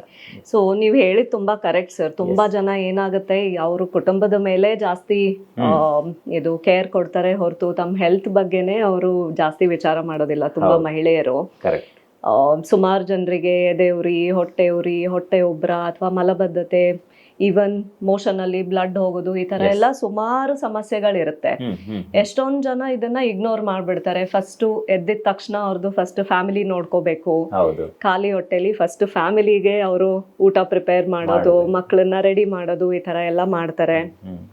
ಖಾಲಿ ಹೊಟ್ಟೆಲಿ ಕಾಫಿ ಟೀ ಕುಡಿದ್ ಬಿಡೋದು, ಮೋಷನ್ ಬಂದಾಗ್ಲೂ ಅದನ್ನ ಇಗ್ನೋರ್ ಮಾಡಿ ಪೋಸ್ಟ್ಪೋನ್ ಮಾಡ್ತಾ ಇರೋದು, ಏನೋ ಸಮಸ್ಯೆ ಬಂದಾಗ ಏನೋ ಒಂದು ಮಾತ್ರೆ ತಗೊಂಡು ಹಾಸ್ಪಿಟಲ್ಗೆ ಯಾಕಪ್ಪ ಹೋಗೋದು, ಆಮೇಲೆ ಅಲ್ಲಿ ಡಾಕ್ಟರ್ಸ್ ಏನ್ ಹೇಳ್ತಾರೆ ಅಂತ ಹೇಳಿ, ಅಥವಾ ತುಂಬಾ ಮುಜುಗರ ಇತ್ತು ಅಂತಂದ್ರೆ ಎಸ್ಪೆಷಲಿ ಕಾನ್ಸ್ಟಿಪೇಷನ್, ಪೈಲ್ಸ್, ಫಿಷರ್ಸ್, ಫಿಸ್ಟುಲಾ, ಈ ತರ ಮೋಷನ್ದು ಒಂದ್ ಸ್ವಲ್ಪ ಪ್ರಾಬ್ಲಮ್ಸ್ ಇದ್ದಾಗ ತುಂಬಾ ಜನ ಮುಜುಗರ ಪಟ್ಕೊಂಡು ಹಾಸ್ಪಿಟಲಿಗೆ ಬರೋದೇ ಇಲ್ಲ. ಸೊ ಈ ತರ ಇದ್ದಾಗ ಸ್ವಲ್ಪ ಅವೇರ್ನೆಸ್ ಮೂಡಿಸೋದು ಇಟ್ ಇಸ್ ಅವರ್ ರೆಸ್ಪಾನ್ಸಿಬಿಲಿಟಿ. ಅದಕ್ಕೆ ಇವತ್ತು ಮಹಿಳೆಯರ ಬಗ್ಗೆ ಮಾತಾಡೋಣ ಅಂತ ಹೇಳಿ ಅನ್ಕೊಂಡಿದ್ದು. ಖಂಡಿತ. ಈಗ ಈ ಗ್ಯಾಸ್ಟ್ರಿಕ್ ಅಂತ ಹೇಳಿದ ತಕ್ಷಣ ನೀವು ಹೇಳಿದ್ರಿ ಪೈಲ್ಸ್, ಫಿಸ್ಟುಲಾ, ಅಥವಾ ನನಗೆ ಬೇರೆ ಡಾಕ್ಟರ್ ಒಬ್ರು ಹೇಳ್ತಾ ಇದ್ರು ಕ್ಯಾನ್ಸರ್ ಕೂಡ ಇದು ಕಾರಣ ಆಗುತ್ತೆ. ಇವೆಲ್ಲವೂ ಕೂಡ ಇನ್ವಾಲ್ವ್ ಆಗಿರುತ್ತಾ? ಪೈಲ್ಸ್ ಅಂತ ಈಗ ಗ್ಯಾಸ್ಟ್ರಿಕ್ ಅಂತ ಹೇಳಿದ್ರೆ ಇವೆಲ್ಲವೂ ಕೂಡ ಇನ್ವಾಲ್ವ್ ಆಗಿರುತ್ತಾ, ಅಥವಾ ಗ್ಯಾಸ್ಟ್ರಿಕ್ ಅಂದ್ರೆ ಖಾಲಿ ಗ್ಯಾಸ್ಟ್ರಿಕ್ ಮಾತ್ರನಾ, ಹೇಗೆ ಅಂತ ಇದ್ರ ಬಗ್ಗೆ ಒಂದು ನಾಲೆಜ್ ಕೊಡಬೇಕು ಅಂತ ನಾನು ಅನ್ಕೊಂಡು. ತುಂಬಾ ಜನರಿಗೆ ಗೊತ್ತಿಲ್ಲ. ಹೌದು, ನೀವು ಹೇಳಿದ್ದು ಕರೆಕ್ಟು. ಯಾಕಂದ್ರೆ ಏನಾಗುತ್ತೆ, ನಮ್ ಪೇಷಂಟ್ಸು ಬಂದು ಏನಾದ್ರು ನಮ್ಮ ಹತ್ರ ಬಂದ್ರು ಅಂತ ಹೇಳಂದ್ರೆ ನಾವು ಫಸ್ಟ್ ನಿಮ್ಗೆ ಏನ್ ತೊಂದರೆ ಆಗ್ತಿದೆ ಅಂದ್ರೆ ನನಗೆ ಗ್ಯಾಸ್ಟ್ರಿಕ್ ಸಮಸ್ಯೆ ಇದೆ ಅಂತ ಹೇಳಿ ಹೇಳ್ತಾರೆ. What you mean by gastric ಅಂತ ಕೇಳಿದಾಗ ಅವ್ರು ಹೇಳ್ತಾರೆ, ಇದರ ಅವ್ರ ಎದೆಯವರಿಗೂ ಗ್ಯಾಸ್ಟ್ರಿಕ್ ಅನ್ಕೊಳ್ತಾರೆ, ಹೊಟ್ಟೆ ಒಬ್ರಕ್ಕೂ ಗ್ಯಾಸ್ಟ್ರಿಕ್ ಅನ್ಕೊಳ್ತಾರೆ, ಗ್ಯಾಸ್ ಜಾಸ್ತಿ ಹೋಗ್ತಿತ್ತು ಅಂದ್ರೂ ಗ್ಯಾಸ್ಟ್ರಿಕ್ ಅಂತ ಹೇಳಿ ಅನ್ಕೊಳ್ತಾರೆ, ಅಥವಾ ಮೋಷನ್ ತೊಂದರೆ ಇದ್ರೂನು ಗ್ಯಾಸ್ಟ್ರಿಕ್ ಅಂತ ಅನ್ಕೊಳ್ತಾರೆ. ಸೊ ಅದು ಡಿವಿಷನ್ ಮಾಡೋದು ತುಂಬಾ ಇಂಪಾರ್ಟೆಂಟ್. ಸೊ ಈಗ ಸುಮಾರು ಜನ ಏನಾಗುತ್ತೆ, ಈಗ ಮಲಬದ್ಧತೆ ಅಂತ ಹೇಳಿ ಬರ್ತಾರೆ. ಈಗ ಸಮ್ವನ್ ಕಾನ್ಸ್ಟಿಪೇಷನ್ ಅಂತ ಹೇಳಿ ಹೇಳ್ಬೇಕು ಅಂತಂದ್ರೆ, ಈಗ ಒಂದು ಪರ್ಸನ್ಗೆ ಒಂದು ದಿವಸದಲ್ಲಿ 3 ಸರ್ತಿ ಮೋಷನ್ ಹೋಗ್ಬೋದು, ಅಥವಾ ಒಂದು ವಾರದಲ್ಲಿ 3 ಸರ್ತಿ ಹೋಗ್ಬೋದು. Both can be normal. But ಈ ಮೋಷನ್ ತುಂಬಾ ಗಟ್ಟಿಯಾಗಿ ಹೋಗೋದು, ತುಂಬಾ ಅವರು ಸ್ಟ್ರೇನ್ ಮಾಡಿ ಹೋಗ್ಬೇಕಾಗತ್ತೆ, ಅಥವಾ ಮೋಷನ್ ಹೋಗೋದಕ್ಕೆ ಏನೋ ಬ್ಲಾಕ್ ಅಂತ ಹೇಳಿ ಅನ್ನಿಸ್ತಾ ಇದೆ, ಬೆರಳಲ್ಲಿ ಮೋಷನ್ ತೆಗಿತಾ ಇರ್ತಾರೆ, ಆ ತರ ಇದ್ದಾಗ ಅದನ್ನ ಕಾನ್ಸ್ಟಿಪೇಷನ್ ಅಂತ ಹೇಳಿ ಕರಿತೀವಿ. ಈ ಕಾನ್ಸ್ಟಿಪೇಷನ್ ಇಂದ ಸರ್ಟನ್ ಕಾಂಪ್ಲಿಕೇಶನ್ಸ್ ಆಗುತ್ತೆ. ಈ ಪೈಲ್ಸು, ಫಿಷರ್ಸು, ಫಿಸ್ಟುಲಾ, ಸಮಟೈಮ್ಸ್ ಏನಾಗುತ್ತೆ, ಈ ಕರಳು ಒಳಗಡೆ ಕ್ರಾನಿಕ್ ಕಾನ್ಸ್ಟಿಪೇಷನ್ ಇರೋರಲ್ಲಿ ಸರ್ಟನ್ ಕಾಂಪ್ಲಿಕೇಶನ್ಸ್ ಆಗುತ್ತೆ. ಸ್ವಲ್ಪ ಸ್ಮಾಲ್ ಗ್ರೋತ್ಸ್ ಆಗುತ್ತೆ, ಪಾಲಿಪ್ಸ್ ಅಂತ ಹೇಳಿ ಆಗುತ್ತೆ. ಈ ಪಾಲಿಪ್ಸ್ ಏನಂತ ಹೇಳಿ ಅಂದ್ರೆ ಅದು ಸುಮ್ಮನೆ ಬಿಟ್ರೆ ಮುಂದೆ ಹೋಗಿ ಕ್ಯಾನ್ಸರ್ ಗಡ್ಡೆಗಳಾಗಬಹುದು. So that is one of the major complications of chronic constipation. So ಈ ಪಾಲಿಪ್ಸ್ ನ ನಾವು ಆಕ್ಚುಲಿ ಕೊಲೊನೋಸ್ಕೋಪಿ ಮಾಡಿದಾಗ, ಕೊಲೊನೋಸ್ಕೋಪಿ ಅಂದ್ರೆ ಕರಳಲ್ಲಿ ನಾವು ಕ್ಯಾಮ್ರಾ ಹಾಕಿ ಚೆಕ್ ಮಾಡ್ತೀವಿ. ಸೊ ಅವಾಗ ಈ ಪಾಲಿಪ್ಸ್ ನ ನಾವು ಡಿಟೆಕ್ಟ್ ಮಾಡ್ಬೋದು. ಆ ತರ ಡಿಟೆಕ್ಟ್ ಮಾಡಿದಾಗ ಅದನ್ನ ಇಮಿಡಿಯೇಟ್ ಆಗಿ ತೆಗೆದ್ಬಿಟ್ರೆ ಮುಂದೆ ಹೋಗಿ ಅದು ಕ್ಯಾನ್ಸರ್ ಆಗೋದನ್ನ ನಾವು ಪ್ರಿವೆಂಟ್ ಮಾಡ್ಬೋದು. ಅದು ಬಿಟ್ಟು ಸರ್ಟನ್ ಪೀಪಲ್ ಅಲ್ಲಿ ಏನಾಗುತ್ತೆ, ಕ್ರಾನಿಕ್ ಕಾನ್ಸ್ಟಿಪೇಷನ್ ಇದ್ದವರಲ್ಲಿ ಸ್ಮಾಲ್ ಪೌಚಸ್ ತರ ಆಗ್ಬಿಡುತ್ತೆ ಕರಳಲ್ಲಿ, ಅದನ್ನ ನಾವು ಡೈವರ್ಟಿಕ್ಯುಲಾ ಅಂತ ಹೇಳಿ ಕರಿತೀವಿ. ಈ ಡೈವರ್ಟಿಕ್ಯುಲಾ ಅಲ್ಲಿ ಇನ್ಫೆಕ್ಷನ್ಗಳಾಗ್ಬೋದು, ಅದರಿಂದನೂ ಬ್ಲೀಡಿಂಗ್ ಆಗ್ಬೋದು. ಸರ್ಟನ್ ಟೈಮ್ಸ್ ಈ ಕರಳಲ್ಲಿ ಅಲ್ಸರ್ಸ್ ಆಗ್ಬೋದು. So every bleeding in motion is not piles. So ಅದು ಸುಮಾರು ಥಿಂಗ್ಸ್ ಇರುತ್ತೆ. There is one more entity, ಒಂದು ಡಿಸ್ಸೈನರ್ಜಿಕ್ ಡೆಫಿಕೇಶನ್ ಅಂತ ಹೇಳಿರುತ್ತೆ. ಅಂದ್ರೆ ಈ motion last part of motion ಜಾಗಕ್ಕೆ ಬಂದಿದ್ದಾಗ ಅದು ಅಲ್ಲಿ ಸ್ಕ್ವೀಸ್ ಪ್ರೆಷರ್ ಉಂಟಾಗಬೇಕು ಮೋಷನ್ ಹೊರಗಡೆ ಪುಷ್ ಮಾಡೋದಕ್ಕೆ. ಆಮೇಲೆ ಮೋಷನ್ ಜಾಗ ಓಪನ್ ಅಪ್ ಆಗ್ಬೇಕು. ಅದು ಆ ತರ ಆಗ್ತಾ ಇಲ್ಲ ಕೋಆರ್ಡಿನೇಟೆಡ್ ವೇ ಅಲ್ಲಿ ಅಂತ ಹೇಳಂದ್ರೆ again that will lead to ಸ್ವಲ್ಪ retention of motion, motion hard ಆಗೋದು, ಏನೋ ಬ್ಲಾಕ್ ಆಗ್ತಿದೆ ಅಂತ ಅನ್ಸೋದು, ಬೆರಳಿಂದ ಮೋಷನ್ ತೆಗೆಯೋದು, ಈ ತರ ಎಲ್ಲ ಆಗುತ್ತೆ. ಇದಕ್ಕೆ ಪೆಲ್ವಿಕ್ ಫ್ಲೋರ್ ಡಿಸ್ಸೈನರ್ಜಿ ಅಂತ ಹೇಳಿ ಕರಿತೀವಿ. ಸುಮಾರು ಮಹಿಳೆಯರಲ್ಲಿ ಎಸ್ಪೆಷಲಿ ಪ್ರೆಗ್ನೆನ್ಸಿ ಆದ್ಮೇಲೆ ಈ dyssynergic defecation, because pelvic floor muscle ಸ್ವಲ್ಪ ವೀಕ್ ಆಗ್ಬಿಡುತ್ತೆ ಅವರಲ್ಲಿ. ಸೊ ಅವಾಗ ಈ ತರದ್ದು ಪ್ರಾಬ್ಲಮ್ ನೋಡ್ತೀವಿ. ಸುಮಾರು ಜನ ಇದನ್ನ ಹೇಗೆ ಹೇಳ್ಕೊಳ್ಳೋದು ಯಾರಿಗಾದ್ರು ಅಂತ ಹೇಳಿ ಫ್ಯಾಮಿಲಿಯಲ್ಲೂ ಹೇಳಲ್ಲ, ಡಾಕ್ಟರ್ಸ್ಗೂ ಹೇಳ್ಕೊಳ್ಳಲ್ಲ. ಮಕ್ಕಳು ಅಂತ ಹೇಳಿದ್ರೇನೆ ಇದು ಒಂದು ನೀವು ಹೇಳಿರುವಂತಹ ಆಸ್ಪೆಕ್ಟ್ ಸಾರಿ ಬಂದೇ ಬರುತ್ತೆ. ಹೆಂಗೆ ಹೇಳೋದು? ಅದೇ ಈಗ ಎಲ್ಲೋ ಒಂದ್ ಕಡೆ ಹೋದ್ರೆ ಅಲ್ಲಿ ಪುರುಷ ಡಾಕ್ಟರ್ ಇರಬಹುದು, ಹೌದು. ಅವ್ರ ಜೊತೆ ನಾವು ಕರೆಕ್ಟ್ ಆಗಿ ಕಾನ್ವರ್ಸೇಷನ್ ಮಾಡೋಕ್ ಆಗಲ್ಲ. ಈ ತರದೆಲ್ಲ ಸಮಸ್ಯೆಗಳಿಂದ ಅವ್ರು ಬಳಲ್ತಾ ಇರ್ತಾರೆ. ಸೊ ಇಲ್ಲಿಗೆ ಬಂದ್ರೆ ಮೇಡಮ್, ಈಗ ನಾನಿರುವಂತಹ ಈ ಹಾಸ್ಪಿಟ್ಲಿಗೆ ಬಂದ್ರೆ ಇಲ್ಲಿ ಯಾವ ರೀತಿ ಹೆಣ್ಮಕ್ಳಿಗಂತಾನೆ ಸಪರೇಟ್ ಡಾಕ್ಟರ್ಸ್ಗಳಿದ್ದಾರೆ ಅನ್ನೋದನ್ನ ನಾನು ಕೇಳ್ಬಿಟ್ಟು, ಲೈಕ್ ಯು. ಸೊ ಇಲ್ಲಿ ಯಾವ ರೀತಿ ನೀವು ಅವ್ರನ್ನ ಟ್ರೀಟ್ ಮಾಡ್ತೀರಾ, ಹೇಗ್ ನೋಡ್ಕೊಂತೀರಾ ಅನ್ನೋದ್ರ ಬಗ್ಗೆ ಒಂದು ಮಾಹಿತಿ ಕೊಟ್ಟರೆ ಚೆನ್ನಾಗಿರುತ್ತೆ ಮೇಡಮ್. ಇದು ಕರ್ನಾಟಕದಲ್ಲೇ unfortunately the number of female gastroenterologist is very very less. So we can count on our fingers. ಅಷ್ಟೊಂದು ಕಡಿಮೆ ಜನ ಇದ್ದಾರೆ. ಸೊ ಜನ ಹುಡುಕಿ ಸಾಕಾಗಿ ಅದು ಯಾರು ಕನ್ಸಲ್ಟೇಷನ್ನೇ ತಗೊಳ್ಳೋದಿಲ್ಲ. We have people coming even from north Karnataka, ಈ ಗುಲ್ಬರ್ಗ, ರಾಯಚೂರು, ಹುಬ್ಳಿ, ಅಲ್ಲಿಂದ ಎಲ್ಲಾನು ಹೆಣ್ಮಕ್ಳು ಬರ್ತಾರೆ ಇಲ್ಲಿ. ಸೊ ನಮ್ಮಲ್ಲಿ ಆಲ್ಮೋಸ್ಟ್ 4 ಫೀಮೇಲ್ ಗ್ಯಾಸ್ಟ್ರೋಎಂಟ್ರಾಲಜಿಸ್ಟ್ ಇದೀವಿ. ಎಂಟೈರ್ ಕರ್ನಾಟಕ ಅಲ್ಲಿ ಒಂದೇ ಹಾಸ್ಪಿಟಲ್ ಅಲ್ಲಿ ಇಷ್ಟೊಂದು ಜನ ಇಲ್ಲ. ಸೊ ಇಲ್ಲಿ ಬಂದಾಗ ಏನಾಗುತ್ತೆ, we give them adequate time. So ಏನಾಗುತ್ತೆ, ಸುಮಾರು ಜನರಿಗೆ ಹೇಳ್ಕೊಳ್ಳೋದಕ್ಕೆ ಮುಜುಗರ ಆಗುತ್ತೆ. So they feel a little more frank to tell a female doctor, ಈ ತರ ಮೋಷನ್ದು ತೊಂದರೆ ಆಗ್ತಾ ಇದೆ, ಮೋಷನ್ ಜಾಗದಲ್ಲಿ ತೊಂದರೆ ಆಗ್ತಾ ಇದೆ. We can examine them, they won't feel that hesitant. Of course ನಾವ್ ಎಕ್ಸಾಮಿನ್ ಮಾಡ್ತಾ ಇರುವಾಗ ಒಂದ್ ಸ್ವಲ್ಪ ಮುಜುಗರ ಪಟ್ಕೊಳ್ತಾರೆ, but of course it will still be less than showing a male doctor. And they get adequate time over here. ಪ್ರತಿ patient ಜೊತೆ ನಾವು adequate time spend ಮಾಡ್ತೀವಿ. ಏನ್ ಪ್ರಾಬ್ಲಮ್ ಆಗ್ತಾ ಇದೆ, ಅವ್ರು ಬಂದಿರೋ ಪ್ರಾಬ್ಲಮ್ ಅಷ್ಟೇ ಅಲ್ಲ, ಎಷ್ಟೊಂದು ತೊಂದರೆಗಳಿರುತ್ತೆ, that will be a part of their problem. So ಎಲ್ಲಾ ಪ್ರಾಬ್ಲಮ್ಸ್ ನ ಡೀಟೇಲ್ ಆಗಿ ಕೇಳ್ಕೊಂಡು ಎಕ್ಸಾಮಿನ್ ಮಾಡಿ ಏನ್ ತೊಂದರೆ ಇದೆ ಅಂತ ನೋಡ್ಕೊಂಡು ಅದನ್ನ ಸ್ಪೆಸಿಫಿಕ್ ಆಗಿ ಹೇಗೆ ಅಡ್ರೆಸ್ ಮಾಡೋದು ಅಂತ ಹೇಳಿ ಗೈಡ್ ಮಾಡ್ತೀವಿ. ಈಗ ನಿಮ್ ಹಿಂದೆ ಒಂದು ಚಾರ್ಟ್ ಇದೆ ಮೇಡಮ್. ಈಗ ನನಗೂ ಇದು ಹೊಸ ಫೀಲ್ಡ್, ನಾನು ಬೇರೆ ಬೇರೆ ವಿಭಾಗದಲ್ಲಿ ಕೆಲಸ ಮಾಡಿದ್ದೇನೆ. ಆದ್ರೆ ಈ ಗ್ಯಾಸ್ಟ್ರೋ ಎಂಟ್ರಾಲಜಿಸ್ಟ್ ಅನ್ನ ಭೇಟಿ ಆಗ್ಬೇಕು ಅಂತ ಹೇಳಿದ್ರೆ ಬಹುಶಃ ನಾನು ಒಂಚೂರು ತಿಳ್ಕೊ ಬರ್ಬೇಕಾಗತ್ತೆ. ಸೊ ನಿಮ್ಮಿಂದಾನೇ ಅದು ಆಗ್ಲಿ ಅಂತ ಅನ್ಕೊಂತೀನಿ. ಈಗ ನಿಮ್ ಹಿಂದೆ ಒಂದು ಚಾರ್ಟ್ ಇದೆ. ಸೊ ಅಲ್ಲಿ ಒಂದಿಷ್ಟು ಮಾರ್ಕ್ ಗಳು ಕೂಡ ನಾವು ನೋಡ್ತಾ ಇದೀವಿ. ಈಗ ಅದು ಕ್ಯಾನ್ಸರ್ಗೂ ಕಾರಣ ಆಗುತ್ತೆ ಅನ್ನೋದಕ್ಕೆ ಅಲ್ಲಿ ಇದೆ ಕೆಲವೊಂದು. ಸೊ ಅದನ್ನ ಒಂದು ಸ್ವಲ್ಪ ಎಕ್ಸ್ಪ್ಲೈನ್ ಮಾಡಿ ಹೇಳ್ಬಹುದಾ, ಹೇಗೆ ಹೇಗೆ ಎಲ್ಲೆಲ್ಲಿ ಸಮಸ್ಯೆಗಳು ಇರುತ್ತೆ ಅನ್ನೋದನ್ನ? ಸೊ ಇದು ಏನಾಗುತ್ತೆ, ಒಂದು ಚಿಕ್ಕ ನಮ್ಮ ಅಬ್ಡಮನ್ ಅಲ್ಲಿ ಇಷ್ಟೊಂದು ಆರ್ಗನ್ಗಳಿರುತ್ತೆ. ಸೊ ಗ್ಯಾಸ್ಟ್ರೋಎಂಟ್ರಾಲಜಿಸ್ಟ್ ಅಂದ್ರೆ we are suppose to see all the organs. ಜನ ಏನ್ ಅನ್ಕೊಳ್ತಾರೆ, ಇದೇನೋ ಒಂದ್ ಸ್ವಲ್ಪ ಹೊಟ್ಟೆ ನೋವು ಇದ್ರೆ ಎಲ್ಲ ಗ್ಯಾಸ್ಟ್ರಿಕ್ ಸಮಸ್ಯೆ ಅಂತ ಅನ್ಕೊಂಡ್ಬಿಡ್ತಾರೆ. ಬಟ್ ಸ್ಟಮಕ್ ಅಷ್ಟೇ ಅಲ್ಲ, ಈ ಮೇಲ್ಗಡೆ ಹೊಟ್ಟೆಲಿ ಪೇನ್ ಆದ್ರೂನು ಸ್ಟಮಕ್ ಇದೆ, ಲಿವರ್ ಇದೆ, ಗಾಲ್ ಬ್ಲಾಡರ್ ಇದೆ, ಇಲ್ಲಿ ಪ್ಯಾಂಕ್ರಿಯಾಸ್ ಅಂತ ಬರುತ್ತೆ, ಇದು ಚಿಕ್ಕ ಕರಳು ಬರುತ್ತೆ, ದೊಡ್ಡ ಕರಳು ಸ್ವಲ್ಪ ಸೆಗ್ಮೆಂಟ್ ಬರುತ್ತೆ. ಸೊ ಮೇಲ್ಗಡೆ ಹೊಟ್ಟೆಲೆ ಪ್ರಾಬ್ಲಮ್ ಇದ್ರೂನು ಇದು ಯಾವ ಆರ್ಗನ್ ಇಂದ ಬಂದ್ರೂನು ಆಗುತ್ತೆ. ಓಕೆ, ಹೊಟ್ಟೆ ಸಮಸ್ಯೆ ಅಂತ ಹೇಳಂದ್ರೆ ಇದ್ರಲ್ಲಿ ಅಲ್ಸರ್ಸ್ ಆಗ್ಬೋದು, ಇನ್ಫೆಕ್ಷನ್ ಗಳಾಗ್ಬೋದು, ಹೊಟ್ಟೆ ಉಬ್ರ, ಹೊಟ್ಟೆ ಉರಿ ಆ ತರ ಆಗ್ಬೋದು. ಲಿವರ್ ಅಲ್ಲಿ ಏನಂದ್ರೆ, ಲಿವರ್ ಅಲ್ಲಿ ಸಮಟೈಮ್ಸ್ ಫ್ಯಾಟಿ ಲಿವರ್ ಅಂತ ಹೇಳಿ ಬರುತ್ತೆ. ಈ ಫ್ಯಾಟಿ ಲಿವರ್ ಏನಂದ್ರೆ, ಲಿವರ್ ಅಲ್ಲಿ ಯೂಶಲಿ ಫ್ಯಾಟೇ ಇರೋದಿಲ್ಲ, ಲೆಸ್ ದೆನ್ 5% ಇರುತ್ತೆ. But more than 5% fat accumulate ಆಯ್ತು ಅಂತಂದ್ರೆ ಅದಕ್ಕೆ ಫ್ಯಾಟಿ ಲಿವರ್ ಅಂತ ಹೇಳಿ ಕರಿತೀವಿ. ಇದು current life style, processed food consumption, sedentary life style, ಇದರಿಂದ ಎಲ್ಲ ಈ ಫ್ಯಾಟಿ ಲಿವರ್ ಸಮಸ್ಯೆ ಜಾಸ್ತಿ ಆಗ್ಬಿಟ್ಟಿದೆ. ಸುಮಾರು ವಿಮೆನ್ ಅಲ್ಲಿ ಎಸ್ಪೆಷಲಿ ಈ ಗಾಲ್ ಬ್ಲಾಡರ್ ಏನಿದೆ ಅಲ್ಲ, ಸ್ವಲ್ಪ gall bladder contraction relaxation poor ಆಗ್ಬಿಡುತ್ತೆ. Especially progesterone and oestrogen hormones ಏನಿರುತ್ತೆ ಹೆಣ್ಮಕ್ಳಲ್ಲಿ, ಅದರಿಂದ ಅದು ಕಾಂಟ್ರಾಕ್ಷನ್ ರಿಲ್ಯಾಕ್ಸೇಷನ್ ಪೋರ್ ಆಗಿ ಈ ಸ್ಟೋನ್ ಫಾರ್ಮೇಶನ್ ಆಗುತ್ತೆ ಗಾಲ್ ಬ್ಲಾಡರ್ ಅಲ್ಲಿ. ಅದರಿಂದ ಪೇನ್ ಬರೋದು, ಜಾಂಡಿಸ್ ಆಗೋದು, ಈ ತರ ಎಲ್ಲ ಸಮಸ್ಯೆಗಳಾಗಬಹುದು. ಇನ್ನೊಂದ್ ಏನಂತ ಹೇಳಂದ್ರೆ ಮಲಬದ್ಧತೆ. ಈ ಕಾನ್ಸ್ಟಿಪೇಷನ್ ಇದೆ ಅಂತ ಹೇಳಂದ್ರೆ ಅದು ಕರಳಲ್ಲಿ ಸಮಸ್ಯೆ ಇದ್ದಾಗ ಕಾನ್ಸ್ಟಿಪೇಷನ್ ಆಗುತ್ತೆ. ಇದರ್ ಕಾನ್ಸ್ಟಿಪೇಷನ್ ಆಗೋದು lack of fibre, lack of water or lack of physical activity ಇಂದ ಆಗ್ಬಹುದು. ಸಮಟೈಮ್ಸ್ ಏನಾಗುತ್ತೆ, ಈ ದೊಡ್ಡ ಕರಳಲ್ಲಿ ಮೊಟಿಲಿಟಿನೇ ಚೆನ್ನಾಗಿರಲ್ಲ, ಅಂದ್ರೆ ಕರಳು ಫಾಸ್ಟ್ ಆಗಿ ಮೋಷನ್ ನ ಮೂವ್ ಮಾಡ್ತಿರೋದಿಲ್ಲ, ಅದರಿಂದ ಕಾನ್ಸ್ಟಿಪೇಷನ್ ಆಗ್ಬೋದು. ಅಂಡ್ ಲೈಕ್ ನಾನು ಹೇಳಿದ್ನಲ್ಲ, ಪೆಲ್ವಿಕ್ ಫ್ಲೋರ್ ಡಿಸ್ಎನರ್ಜಿ ಅಂತ ಹೇಳಿ, ಈ ತರ ಬಾಟಮ್ ಅಲ್ಲಿ ಇಲ್ಲಿ ಮೋಷನ್ ಇಲ್ಲಿಗೆ ಬಂದಾಗ ಪ್ರೆಷರ್ ಜಾಸ್ತಿ ಆಗ್ಬೇಕು ಅಂಡ್ ಮೋಷನ್ ಜಾಗ ಓಪನ್ ಅಪ್ ಆಗ್ಬೇಕು. ಅದು ಸರಿಯಾಗಿ ಕೋಆರ್ಡಿನೇಟೆಡ್ ವೇ ಅಲ್ಲಿ ಆಗ್ತಾ ಇಲ್ಲ ಅಂದ್ರೆ ಮೋಷನ್ ಒಳಗಡೆನೆ ಉಳ್ಕೊಂಡು ಬೆರಳಿಂದ ತೆಗಿಬೇಕು ಅಂತ ಅನ್ಸೋದು, ತುಂಬಾ ಹೊತ್ತು ಮೋಷನ್ಗೆ ಕೂತ್ಕೊಳ್ಳೋದು, ಏನೋ ಬ್ಲಾಕ್ ಅಂತ ಹೇಳಿ ಅನ್ಸೋದು, ಆ ತರ ಎಲ್ಲ ಆಗುತ್ತೆ. ಅದಕ್ಕೆ ಒಂದು ಸೆಪರೇಟ್ ಆಗಿ ಟೆಸ್ಟ್ ಇದೆ, ಏನು ರೆಕ್ಟಲ್ ಮ್ಯಾನೋಮೆಟ್ರಿ ಅಂತ ಹೇಳಿ, ಅದು ಪ್ರೆಷರ್ ಟೆಸ್ಟಿಂಗ್ ಮಾಡೋದಕ್ಕೆ ಹೆಲ್ಪ್ ಮಾಡ್ತೀವಿ. ಅಂಡ್ ಆ ತರದ್ದು ಕಾನ್ಸ್ಟಿಪೇಷನ್ ಇದ್ದಾಗ ಒಂದು ಬಯೋಫೀಡ್ಬ್ಯಾಕ್ ಥೆರಪಿ ಅಂತ ಇರುತ್ತೆ, that helps better than laxatives. So laxatives ಅಂತ ಹೇಳಂದ್ರೆ ಮೋಷನ್ ಹೋಗೋದಕ್ಕೆ ಏನ್ ಮೆಡಿಸಿನ್ ಕೊಡ್ತೀವಲ್ಲ ಅದಕ್ಕಿಂತ ಬೆಟರ್ ಆಗಿ ವರ್ಕ್ ಆಗುತ್ತೆ ಅದು. ಈ ತುಂಬಾ ಜನ ಏನ್ ಅನ್ಕೊಂತಾರೆ, ಈ ಹುಳಿ ತೇಗು ಬರುತ್ತೆ ನನಗೆ, ಅಥವಾ ಏನೋ ಊಟ ಆದ ತಕ್ಷಣ ನನಗೆ ಅನ್ಕಂಫರ್ಟ್ ಫೀಲ್ ಆಗುತ್ತೆ, ಒಂದೊಂದ್ಸಲ ಎದೆ ನೋವು ಬರುತ್ತೆ, ಇದೆಲ್ಲ ಗ್ಯಾಸ್ಟ್ರಿಕ್ ಇಂದ ಆಗುವಂತದ್ದು. ಸೊ ಇಲ್ಲಿ ಎಲ್ಲೋ ಹೋಗ್ತಾರೆ, ಒಂದ್ ಟ್ಯಾಬ್ಲೆಟ್ಸ್ ಹಾಕೊಂತಾರೆ. ಈಗೆಲ್ಲ ಏನಾಗಿದೆ, ಮೆಡಿಕಲ್ ಹೋಗಿ ಒಂದ್ ಟ್ಯಾಬ್ಲೆಟ್ ತಗೊಂಡ್ ಮಲ್ಕೊಳ್ಳುವಂತ ಪರಿಸ್ಥಿತಿ ಬಂದಿದೆ. ಅದು ನನಗೂ ಕೂಡ ಗೊತ್ತು. ಇದು ಕೂಡ ತುಂಬಾ ಜನರ ಜೀವ ತೆಗೆಯೋದಕ್ಕೆ ಕಾರಣ ಆಗ್ತಿದೆ ಅನ್ನೋದು ಕೂಡ ಗೊತ್ತು. ಈಗ ಒಂದು ಇನ್ಫಾರ್ಮೇಶನ್ ಕೊಡೋಣ, ಈ ಗ್ಯಾಸ್ಟ್ರಿಕ್ ಸಮಸ್ಯೆ ಇದೆ ನನಗೆ ಅಂತ ನನಗೆ ಹೆಂಗ್ ಗೊತ್ತಾಗುತ್ತೆ ಮೇಡಮ್? ಈಗ ಏನಾದ್ರೂ ಒಂದು ಲಕ್ಷಣ ಇರ್ಬೇಕಲ್ವಾ? ಸೊ ಇಂಥದ್ದಿದ್ರೆ ಇಂಥದ್ ಲಕ್ಷಣ ಅಂತ ನಾವು ಹೇಳ್ತೀವಿ. ಸೊ ಆ ತರದ ಲಕ್ಷಣಗಳನ್ನ ಒಂದು ಪಾಯಿಂಟ್ ಔಟ್ ಮಾಡಿ ಹೇಳ್ಬೋದಾ? ಈಗ ಸ್ಟಮಕ್ ರಿಲೇಟೆಡ್ ಯಾವುದೇ ಪ್ರಾಬ್ಲಮ್ ಅಂದ್ರೆ ಈಗ ಎದೆ ಉರಿ ಇರ್ಬೋದು, ಹೊಟ್ಟೆ ಉರಿ ಇರ್ಬೋದು, ಹೊಟ್ಟೆ ಉಬ್ರ ಇರ್ಬೋದು, ಮಲಬದ್ಧತೆ ಇರ್ಬೋದು, ಅಥವಾ ಮೋಷನ್ ಅಲ್ಲಿ ಬ್ಲಡ್ ಹೋಗ್ತಿರ್ಬೋದು, ಅಥವಾ ಬೇದಿ ಆಗ್ತಿರ್ಬೋದು, ಇದೆಲ್ಲ ಈ ಗ್ಯಾಸ್ಟ್ರಿಕ್ ಸಮಸ್ಯೆಗಳಿಂದ ಆಗೋದು. ಗ್ಯಾಸ್ಟ್ರಿಕ್ ಅಂದ್ರೆ ಸುಮ್ಮನೆ ಜಸ್ಟ್ ಸ್ಟಮಕ್ ರಿಲೇಟೆಡ್ ಅಷ್ಟೇ ಅಲ್ಲ, ಎನಿಥಿಂಗ್ ಓವರ್ ಹಿಯರ್ ನಮ್ಮ ಪೇಷಂಟ್ಸು ಗ್ಯಾಸ್ಟ್ರಿಕ್ ಅಂತ ಹೇಳಿ ಅನ್ಕೊಳ್ತಾರೆ. ಸೊ ಇದು ಯಾವುದೇ ಈ ತರದ್ದು ಕಾರಣದಿಂದ ಅವ್ರಿಗೆ ಏನೋ ಸಿಂಪ್ಟಮ್ಸ್ ಆಗ್ತಾ ಇದೆ ಅಂತಂದ್ರೆ ಸುಮ್ನೆ ಏನೋ ಒಂದ್ ಸ್ವಲ್ಪ ಮಾತ್ರೆಗಳು ತಗೊಂಡು ಇಂಪ್ರೂವ್ಮೆಂಟ್ ಆಗ್ತಿದೆ ಅಂತ ಹೇಳಿ ಬಿಟ್ಬಿಡ್ತಾರೆ ಸುಮಾರು ಜನ.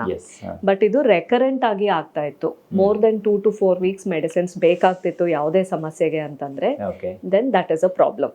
ಸೊ ಅದು ಬಂದು ನಮ್ಗೆ ಡಾಕ್ಟರ್ ಹತ್ರ ಕನ್ಸಲ್ಟ್ ಮಾಡ್ಬೇಕಾಗುತ್ತೆ. Any nearby gastroenterologist they need to consult with.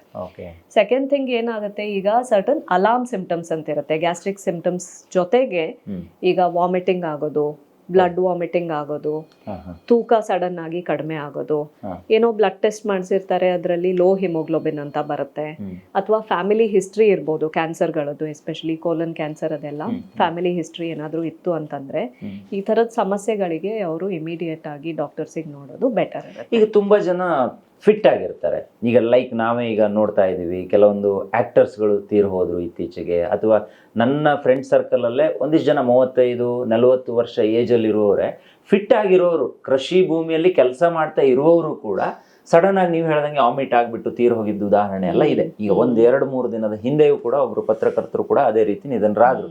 So ನನಗೆ ಇದನ್ನೆಲ್ಲ ನೋಡಿದಾಗ ಎಲ್ಲೋ ಒಂದ್ ಕಡೆ ಭಯ ಅನ್ಸುತ್ತೆ, ಅಥವಾ ನಾವೆಲ್ಲೋ ಒಂದ್ ಕಡೆ ನೆಗ್ಲೆಕ್ಟ್ ಮಾಡ್ತಾ ಇದೀವೇನೋ ಅಂತ ಅನ್ಸುತ್ತೆ. ಸೊ ಇದಕ್ಕೆ ಈಗ ಅವ್ರಿಗೆ ಈ ತರದ್ದು ಏನಾದ್ರು ಗ್ಯಾಸ್ಟ್ರಿಕ್ ಸಮಸ್ಯೆ ಆಗಿನೇ ಈ ಹಾರ್ಟ್, ನಾವು ಫೈನಲ್ ನಾವೇನ್ ಅನ್ಕೊಂತೀವಿ ಅಂದ್ರೆ ಅವರಿಗೆ ಹಾರ್ಟ್ ಅಟ್ಯಾಕ್ ಆಯ್ತು, ಅದರಿಂದ ತೀರೋದ್ರು ಅಂತ ಅನ್ಕೊಂತೀವಿ. ಅದಕ್ಕೆ ಏನಾದ್ರು ಸಿಂಕ್ ಇರುತ್ತಾ ಮೇಡಮ್? ಗ್ಯಾಸ್ಟ್ರಿಕ್ಗೂ ಈ ತರದ ವಾಮಿಟ್ ಸೆನ್ಸೇಷನ್ಗೂ ಅಥವಾ ಈ ತರದ ಹಾರ್ಟ್ ಪ್ರಾಬ್ಲಮ್ಗೂ ಎಲ್ಲದಕ್ಕೂ ಏನಾದ್ರು ಲಿಂಕ್ ಇರುತ್ತಾ, ಹೇಗೆ? ಸೊ ಇದ್ರಲ್ಲಿ ಏನಾಗುತ್ತೆ, ಸುಮಾರು ಜನ ಈಗ ಎದೆ ಉರಿ, ಎದೆ ನೋವು ಅಥವಾ ವಾಮಿಟಿಂಗು ಆ ಥರ ಆಯ್ತು ಅಂತ ಹೇಳಂದ್ರೆ ಇದು ಗ್ಯಾಸ್ಟ್ರಿಕ್ ಸಮಸ್ಯೆ ಅಂತ ಇಗ್ನೋರ್ ಮಾಡ್ಬಿಡ್ತಾರೆ. ಬಟ್ ಇದು ಹಾರ್ಟ್ ಅಟ್ಯಾಕು ಮತ್ತೆ ಗ್ಯಾಸ್ಟ್ರಿಕ್ಕು ಸಮ್ಟೈಮ್ಸ್ ಡಿಫ್ರೆನ್ಶಿಯೇಟ್ ಮಾಡಕ್ ಆಗಲ್ಲ ಸಿಂಪ್ಟಮ್ಸ್ ಮೇಲೆ. ಸೊ ಹೊಸದಾಗಿ ಏನಾದ್ರೂ ಯಾರಿಗಾದ್ರೂ ಈಗ ಇಷ್ಟು ದಿವಸ ಆರಾಮಾಗಿದ್ದೀರಾ, ಸಡನ್ ಆಗಿ ಏನೋ ಎದೆ ನೋವು ಬರ್ತಾ ಇದೆ, ಎದೆ ಉರಿ ಬರ್ತಾ ಇದೆ, ಅಥವಾ ವಾಮಿಟಿಂಗ್ ಸೆನ್ಸೇಷನ್ ಬರ್ತಾ ಇದೆ, ತಲೆ ತಿರುಗಿದಂಗೆ ಆಗ್ತಾ ಇದೆ, ಆ ಥರ ಏನಾದ್ರೂ ಇತ್ತು ಅಂತ ಹೇಳಂದ್ರೆ ಆಲ್ವೇಸ್ ಒಂದು cardiac evaluation is a must. Neglect ಮಾಡೋ ಹಂಗಿಲ್ಲ. ಯಾಕಂದ್ರೆ ಸಮಟೈಮ್ಸ್ ಈ ಗ್ಯಾಸ್ಟ್ರಿಕ್ ಸಮಸ್ಯೆ ಮತ್ತೆ ಹಾರ್ಟ್ ಅಟ್ಯಾಕ್ ಸಮಸ್ಯೆಗಳು ಸಿಂಪ್ಟಮ್ಸ್ ಸಿಮಿಲರ್ ಆಗಿ ಬಂದ್ಬಿಡುತ್ತೆ. ನಾವೇ ಎಷ್ಟೊಂದ್ ಜನ ನೋಡಿದೀವಿ, ನಂದು ಮನೆ ಅಕ್ಕಪಕ್ಕನೆ ಗ್ಯಾಸ್ಟ್ರಿಕ್ ಸಮಸ್ಯೆ ಅಂತ ಅನ್ಕೊಂಡು ಮಾತ್ರೆ ತಗೊಂಡು then within half an hour the person has collapsed because he has had a heart attack. So ಹೊಸದಾಗಿ ಏನಾದ್ರೂ ಸಿಂಪ್ಟಮ್ಸ್ ಇತ್ತು ಅಂತ ಹೇಳಂದ್ರೆ ಅದನ್ನ ಇಗ್ನೋರ್ ಮಾಡಬಾರ್ದು. Cardiac evaluation is a must, ಮಾಡ್ಲೇಬೇಕು. ಇನ್ನೊಂದು ಘಟ್ಟ ಇದೆ ಮೇಡಮ್, ನಮ್ಗೆ ಈಗ ನಾವೆಲ್ಲ ಹಳ್ಳಿಲಿ ಹುಟ್ಟಿ ಬೆಳೆದವರಾದ್ರಿಂದ ನನಗಿದು ಕರೆಕ್ಟಾಗಿ ಗೊತ್ತು. ಎಲ್ಲೋ ಒಂದ್ ಕಡೆ ಹಿಂಗೇನಾದ್ರೂ ಸಮಸ್ಯೆ ಆಯ್ತು, ಗ್ಯಾಸ್ಟ್ರಿಕ್ ಸಮಸ್ಯೆ ಆಯ್ತು ಅಂದ್ರೆ ನಾವೆಲ್ಲ ಒಂದು ನಾಟಿ ಔಷಧ ಹೋಗೋದು, ಅಥವಾ ಬೇರೆ ಏನೋ ಒಂದು ಔಷಧ ಸಿಗುತ್ತೆ ಅಲ್ಲಿ ಯಾರೋ ಕೊಡ್ತಾರೆ ಅಂತ ಹೇಳ್ಬಿಟ್ಟು ನಾವು ತಗೊಂತಾ ಇರ್ತೀವಿ. ಇದು ಡೇಂಜರ, ಹೆಂಗೆ ಇದು? ಸೊ ಸುಮಾರು ನಾಟಿ ಔಷಧಿಗಳು ಏನಾಗುತ್ತೆ, ಸ್ವಲ್ಪ ಅದು ರಿಫೈನ್ಡ್ ಆಗಿ ಮಾಡಿರೋದಿಲ್ಲ, ಕಂಟಾಮಿನೆಂಟ್ಸ್ ಇರುತ್ತೆ ಅದರಲ್ಲಿ, ಹೆವಿ ಮೆಟಲ್ ಕಂಟಾಮಿನೇಷನ್ ಇರೋ ಚಾನ್ಸಸ್ ಇರುತ್ತೆ. ಸೊ ಯಾರೋ ಏನೋ ಕೊಡ್ತಾ ಇದ್ದಾರೆ, ಯಾರೋ ಏನೋ ಹೇಳ್ತಾ ಇದ್ದಾರೆ ಅಂತ ಹೇಳಿ ಈ ತರದ್ದು ನಾಟಿ ಔಷಧಿಗಳು ತಗೊಂಡಿದ್ದಾಗ ಸಮಟೈಮ್ಸ್ ಅದು ಲಿವರ್ ಮೇಲೆ ಸ್ಟ್ರೆಸ್ ಆಗುತ್ತೆ. ಈಗ ಸುಮಾರು ಥಿಂಗ್ಸ್ ಏನಾಗುತ್ತೆ, they are sold as they don't have side effects at all ಅಂತ ಹೇಳಿ, ಬಟ್ ಬಾಯಿಂದ ಏನೇ ಹೋದ್ರೂ it has to pass through the liver. Food ಆಗ್ಲಿ, ಬೇರೆ ಇನ್ನೇನೇ ಮೆಡಿಸಿನ್ ಫಾರ್ಮಲ್ ಆಗ್ಲಿ, ಆಯುರ್ವೇದಿಕ್ ಆಗ್ಲಿ, ಹೋಮಿಯೋಪತಿ ಆಗ್ಲಿ, ಅಥವಾ Yes. ಮಾಡರ್ನ್ ಮೆಡಿಸಿನ್ ಆಗಲಿ ಏನೇ ಇದ್ರೂ ಅದು ಲಿವರ್ ಥ್ರೂ ಹೋಗಿ ಮೆಟಬಾಲಿಸಮ್ ಆಗುತ್ತೆ. ಈಗ ಅದರ ಮೇಲೆ ಏನಾದರೂ ಟಾಕ್ಸಿನ್ಸ್ ಆ ಲಿವರ್ ಅಲ್ಲಿ ಹೋಗ್ಬಿಡ್ತು ಅಂತ ಹೇಳಿದ್ರೆ ಲಿವರ್ ಮೇಲೆ ಸ್ಟ್ರೈನ್ ಮಾಡಿ ಇದು ಹರ್ಬಲ್ ಇಂಡ್ಯೂಸ್ ಲಿವರ್ ಇಂಜುರಿ ಅಂತ ಹೇಳಿ ಕಾಸ್ ಮಾಡೋ ಚಾನ್ಸಸ್ ಇರುತ್ತೆ. ಸುಮಾರು ಜನರಲ್ಲಿ ಲಿವರ್ ಫೇಲ್ಯೂರ್ ಆಗೋ ಚಾನ್ಸಸ್ ಇರುತ್ತೆ. So one has to be very careful. ಇದು ಇಂಡಿಕೇಶನ್ ಇದೆಯಾ ತಗೊಳ್ಳೋದಕ್ಕೆ, ಏನಾದ್ರೂ ನಾವು ಸುಮ್ನೆ ತಗೊಳ್ತಾ ಇದೀವಾ, ಅಕ್ಕಪಕ್ಕದವ್ರು ಹೇಳಿರೋದಕ್ಕೆ ತಗೊಳ್ತಾ ಇದೀವಾ ಅಂತ ಹೇಳಿ ಅವರು ಸ್ವಲ್ಪ ವಾಚ್ ಔಟ್ ಮಾಡ್ಬೇಕು. Yes yes yes. ಈ ಪ್ರೆಗ್ನೆನ್ಸಿ ಆದ ನಂತರನೂ ಸ್ವಲ್ಪ ಪೈಲ್ಸ್ಗಳು ಜಾಸ್ತಿ ಆಗುತ್ತೆ ಅನ್ನೋದನ್ನ ನಾನು ಕೇಳ್ಪಟ್ಟಿದ್ದೆ, ಅದು ನಿಜಾನಾ ಮೇಡಮ್? ಅದು ಹೌದು, ಯಾಕಂದ್ರೆ ಪ್ರೆಗ್ನೆನ್ಸಿಯಲ್ಲಿ ಏನಾಗುತ್ತೆ, ಸ್ವಲ್ಪ ಹಾರ್ಮೋನ್ಗಳು ಏರ್ಪೇರ್ ಆಗುತ್ತೆ. ಸೊ ಅವಾಗ ಕಾನ್ಸ್ಟಿಪೇಷನ್ ಜಾಸ್ತಿ ಆಗ್ಬಿಡುತ್ತೆ ಪ್ರೆಗ್ನೆನ್ಸಿಯಲ್ಲಿ. ಈ ಕಾನ್ಸ್ಟಿಪೇಷನ್ ಆಗೋದ್ರಿಂದ ಏನಾಗುತ್ತೆ, ಜನ ಒಂದ್ ಸ್ವಲ್ಪ ಮೋಷನ್ ಹೋಗೋದಕ್ಕೆ ಸ್ಟ್ರೈನ್ ಮಾಡೋದು, ತುಂಬಾ ಹೊತ್ತು ಮೋಷನ್ಗೆ ಅಂತ ಹೇಳಿ ಕೂತ್ಕೊಳ್ಳೋದು, ಆ ತರ ಆಗ್ಬಿಡುತ್ತೆ. ಸೊ ತುಂಬಾ ಸ್ಟ್ರೈನ್ ಮಾಡಿದಾಗ, ಈಗ ಪೈಲ್ಸ್ ಅಂದ್ರೆ ಏನು, it is just enlarge blood vessels in the motion area. ಈ ಮೋಷನ್ ಏರಿಯಾ ಅಲ್ಲಿ ನಾರ್ಮಲಿ ರಕ್ತನಾಳಗಳು ಇರುತ್ತೆ, ಅದು ತುಂಬಾ ಸ್ಟ್ರೈನ್ ಮಾಡಿ ಬಲೂನ್ ತರ ಅದು ಊದ್ಕೊಳ್ಳುತ್ತೆ. ಸೊ ಈ ಪೋಸ್ಟ್ ಪ್ರೆಗ್ನೆನ್ಸಿನೂ ಸ್ವಲ್ಪ ಕಾನ್ಸ್ಟಿಪೇಷನ್ ಆ ಥರ ಕಂಟಿನ್ಯೂ ಆಗುತ್ತೆ. ಸೊ ಈ ಪ್ರೆಗ್ನೆನ್ಸಿ ಆಗಿದ ಮೇಲೆ ಎಷ್ಟೊಂದು ಜನರಿಗೆ ಬ್ಲೀಡಿಂಗ್ ಆಗೋದು ಮೋಷನ್ ಅಲ್ಲಿ ಅಂತ ಹೇಳಿ ಆಗುತ್ತೆ. ಎಲ್ಲಾ ಬ್ಲೀಡಿಂಗು ಪೈಲ್ಸ್ ಅಲ್ಲ, ಆದ್ರೆ ಈ ಪೈಲ್ಸ್ ಇಂದ ಬ್ಲೀಡಿಂಗ್ ಆಗ್ತಾ ಇತ್ತು ಅಂದ್ರೆ ಯೂಶಲಿ ಪೇನ್ಲೆಸ್ ಬ್ಲೀಡಿಂಗ್ ಇರುತ್ತೆ, unless there is an infection or a blood clot within it. ಸ್ವಲ್ಪ ಜನರಿಗೆ ಏನಾಗುತ್ತೆ, ಮೋಷನ್ ಜಾಗದಲ್ಲಿ ಕಟ್ಟುಗಳಾಗ್ಬಿಡುತ್ತೆ, ಅದಕ್ಕೆ ಫಿಶರ್ ಅಂತ ಹೇಳಿ ಕರಿತೀವಿ. ಅಗೇನ್ ಪೋಸ್ಟ್ ಪ್ರೆಗ್ನೆನ್ಸಿ ಸುಮಾರು ಜನ ನಾವು ನೋಡ್ತೀವಿ ಈ ತರ ಮೋಷನ್ ಜಾಗದಲ್ಲಿ ಕಟ್ಟಾಗಿ ಪೇನ್ ಆಗೋದು, ಬ್ಲೀಡಿಂಗ್ ಆಗೋದು, ಈ ತರ ಅಂತ ಹೇಳಿ ಸಮಸ್ಯೆಗಳಿಂದ ಬರ್ತಾರೆ.